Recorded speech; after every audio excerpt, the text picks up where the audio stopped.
Hey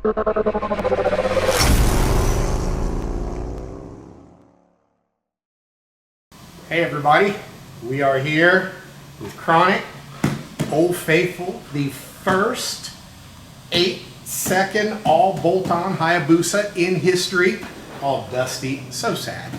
And now we have our new 2022 Hayabusa. We haven't named it yet, maybe we'll do that. Anyway, why are we here? I wanted to put together a really quickie instructional video. There seems to be some confusion about the term fit when it comes to exhaust systems on the 2022 Busa. If you want to walk over here, I'll tell you in a minute. So the internet, bless its heart, does a Gen 2 Busa exhaust fit on a Gen 3 Busa? Yes, it physically fits the motorcycle with no other requirements required. Here's where the problem comes in. Because the 2022 Hayabusa is now Euro 5 compliant, it has O2 sensors, dual narrow bands, one on this side and one on the other, I'll get to that here in a minute, that the Gen 2 exhaust systems didn't need, didn't have them, at least here in the United States, some part of the country they may have, or the world they may have. But anyway, so the problem is even though you can get a beautiful StreetMeg or Alien Head or whatever you like to physically fit on the bike, as soon as these sensors come off, it flips out. And unlike the old days where you could just take a little plug and stick it in there and trick it, Euro 5 is a lot smarter now and they're watching what's happening. So basically what this bike does, after a short period of time, it'll start throwing codes, then it'll start throwing pending codes, it'll start running very poorly, and it will, it just takes a nice bike and makes it a real pain in the rear end to ride. So how are we going to fix that?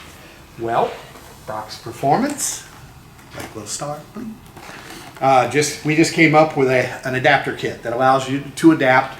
Now we made them for Brock's Performance exhaust, but any full exhaust that you might have that has an 18 millimeter sensor bung, which is common. Most modern day, high quality pipes have a bung in them so that you can measure your air fuel ratio. So let's do a little unboxing here. What do we have? We have a Gen 2 to Gen 3 Hayabusa full exhaust adapter harness. We have included some Generation 2 exhaust gaskets because the gaskets that in the Gen 3 are the one-time use copper crush ones. So if you try to reuse them with this exhaust, it'll leak like mad. So we include some gaskets for you. We also have, I'm going to go ahead and open the bag here.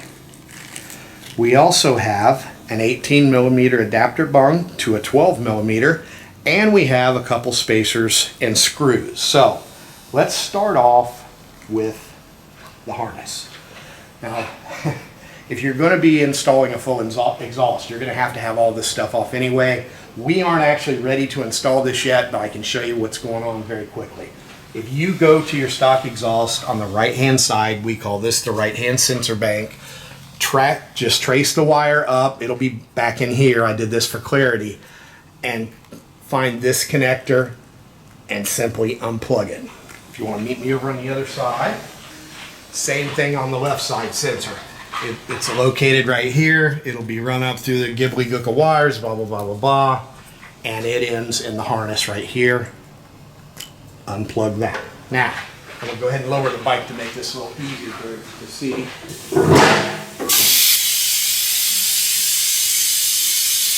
All right, easiest way to do this. Grab your harness.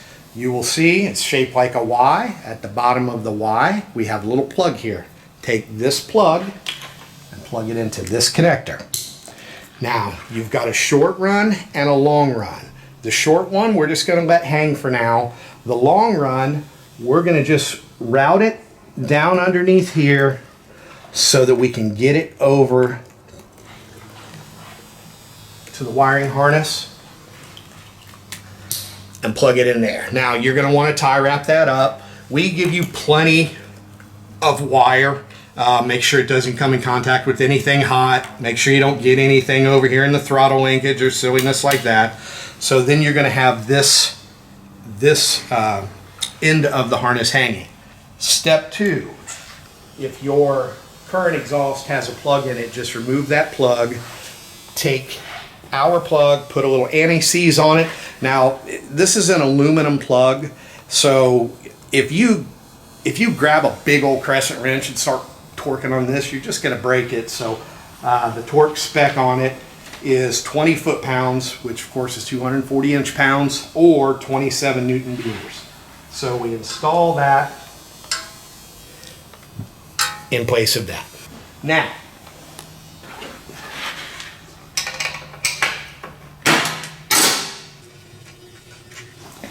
you will simply take this sensor, put a little bit of anti-seize on the threads, screw it in, and it basically takes the same torque spec, same deal, don't strip it.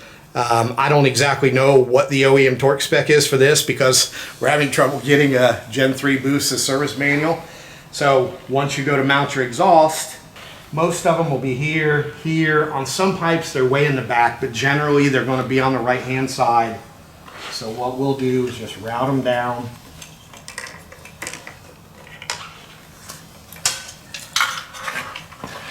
Route it down here. Same deal. You're going to want to tie it up to make sure it doesn't come in contact with anything. Plug it into the harness, and boom. No more poor running bike, no more check FI light. Everything works like it's supposed to when you install the Gen 2 full system on the Gen 3 Hayabusa. Alright guys, real quick, because we're not installing this exhaust yet, I want to show you, and we'll put a little image up in the video.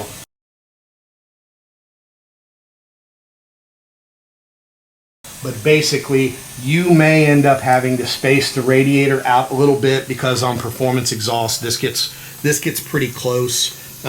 If you have to do that, it's super simple. Right? Put the spacers, you got 2 spacers, put them behind the bracket, hold them with the 2 screws, and your torque spec on those is 77 inch-pounds, which is 8.7 Newton-meters. So anyway, this is just a quickie instructional video. We'll be doing a full series on the Gen 3 Hayabusa. I know a lot of you will be looking forward to that. But right now, it needs to stay in this current configuration so I can figure out what it's doing or what it's not doing power-wise so that we can provide that information to you soon. So I'm Brock from Brock's Performance. Until next time, we'll see you then.